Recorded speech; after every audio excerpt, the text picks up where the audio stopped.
This is Talk Business and Politics with Roby Brock. Joining me now, John Brummett, columnist with the Arkansas Democrat-Gazette. Good to see you as always. Good to see you also, as always. Let's begin with, let's talk about the debt ceiling debate. Let's go national news first here, and then work our way down to the state and local. Over the weekend, we get confirmation that President Joe Biden, Speaker of the House, Kevin McCarthy have reached a deal. If I just kind of strip away everything, because we just have kind of, nuggets right now. It's a 2-year deal, so it gets us past the elections. It probably has some work requirements in it for some of the public assistance programs. And now they got to go sell this deal to both of their caucuses, and they both look shaky to me. What's your read on the debt ceiling compromise? I'm near ecstatic. Anytime government works in a practical way, I'm pleased. It happens very infrequently. This is a reasonable compromise. I don't care if the Republicans can claim they out-negotiated and got more. This is not going to ruin life as we know it for anybody. I think I am more optimistic. Well, I am more expecting that it will pass with center-out votes from both parties, with just a few extremists on both flanks voting against it. Remain to be educated on that and surprised by the level of resistance, but I think I'm reasonably confident it's going to pass.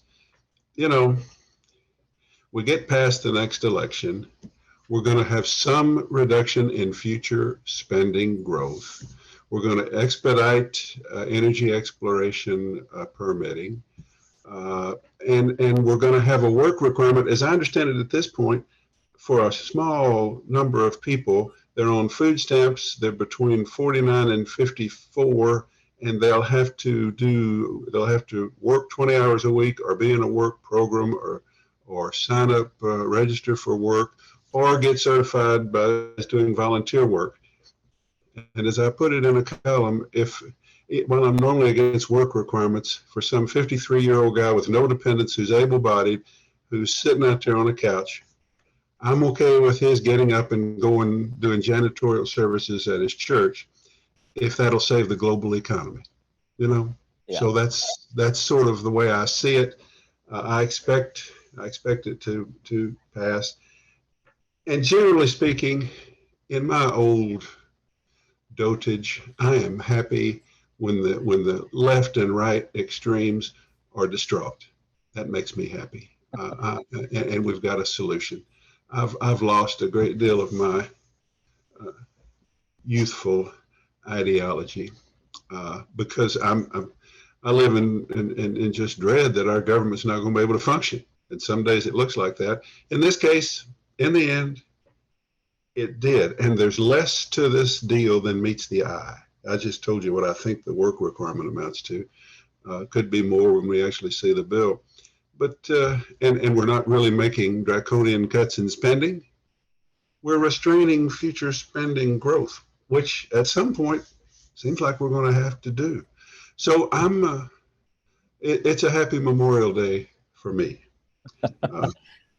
All right. There's also the provision they're going to repurpose some unspent COVID money. I meant to throw that in as one of the things. That's true. As well. Which is fine. Yeah.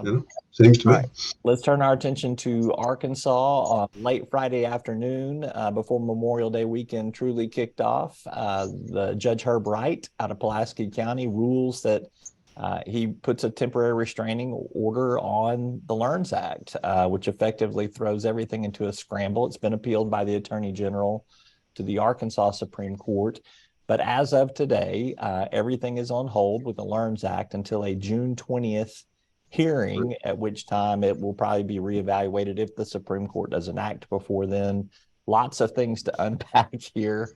But by and large, it looks like there was some merit to this lawsuit that the Sanders administration said there was no merit to. Yeah, when the Constitution says you have to have separate votes for law and the emergency clause, and it's become legislative practice in recent years not to have separate votes.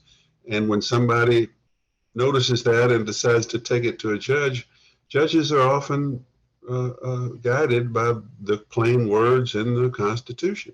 So that's what happened here. And in the end, I don't think it means much. If the legislature has to come back in special session and pass emergency clauses for everything that didn't get an emergency clause, which nobody's talking about at this point except me because we're talking about one case, I mean, they'll do that. The LEARNS Act is now on hold. It's not in effect. There's the Marvel and Elaine school districts have a little time that I don't know that they'll use to affect any real change.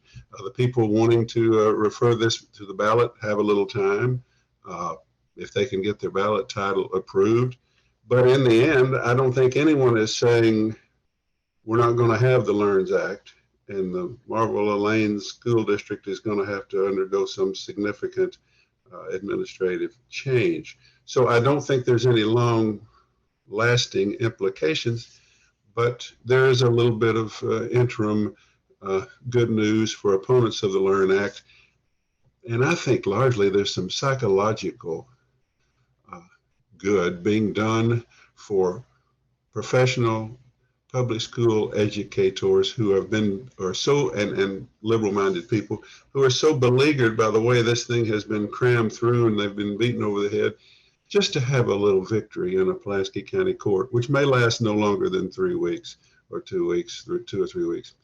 Got everybody, got those folks feeling good. And it doesn't hurt anybody for them to have a day, in the sun, or a day to feel good. I think that's what it comes to. Do you see longer range real implications from this case that I'm missing?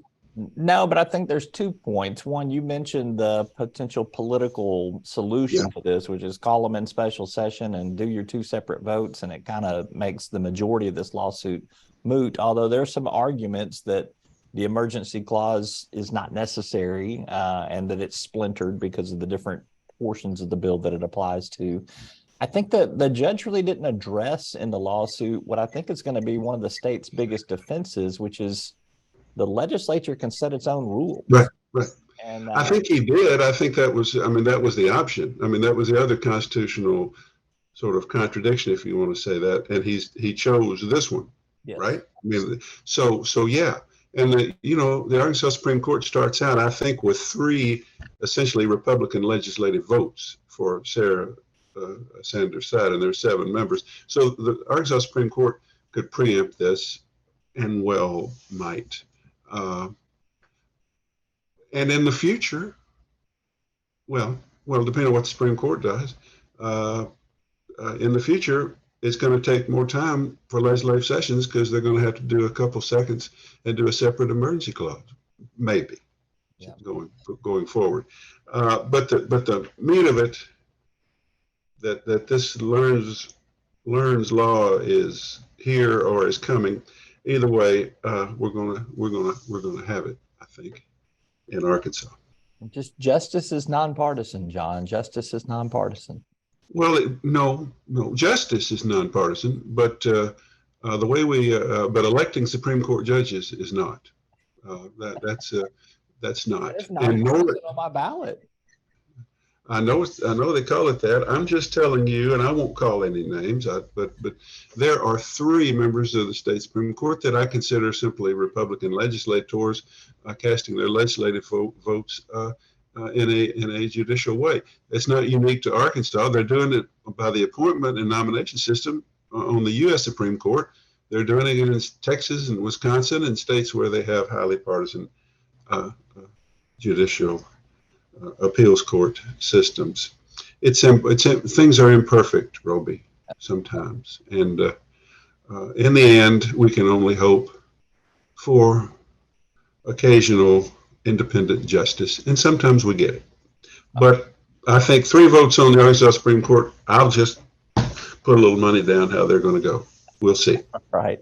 Lastly, the Central Arkansas Library System, CALS, as it is known, is planning a court challenge to a law passed in this last legislative session that effectively restricts what librarians can put on bookshelves and sets up this system of some sort of check and balance when somebody objects. It's kind of convoluted. I'll let you explain it and explain what you think will happen there. Well, they're going to file the suit. It's going to be in federal court. It's going to be a free expression case, basically, that this law is unconstitutionally applied to librarians and to people in terms of what they read. The decisive issue, I think, was probably expressed by former Democratic Attorney General Dustin McDaniel on the Central Arkansas, when the Central Arkansas Library Board decided to pursue the suit, which is that he said, and I think this is probably true, it would be derelict of the library not to get this law challenged because it's so unclear what it applies to in terms of digital material or printed material. What about having to sequester a book that's unsuitable for 7-year-olds, it's determined, but also applies to somebody 17 who might be better prepared and whose education might be benefited by reading that book? And how do you deal with that? And so I'm for the litigation to get this thing made clear, because this is like a lot of bills out there, but more than others, this was a predetermined culture right initiative. They were going to do it one way or another, and they Dan Sullivan kept putting in bills, and people kept telling him, no, you got to rewrite.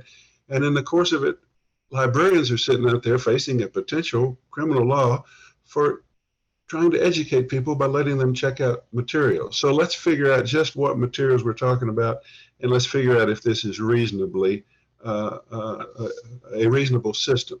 And I think that's what, either way, that's what it will do. It also allows Sarah and Sullivan, the governor and Sullivan and the culture right, to call librarians in Little Rock the culture left, and what is it? Radical left, the radical left. Yes. I don't think it's necessarily radical left to say, let's figure out if this law can actually work for us, if we can understand what to do in all circumstances. And sometimes that kind of thing is what a lawsuit can provide. So I think it's going to be filed.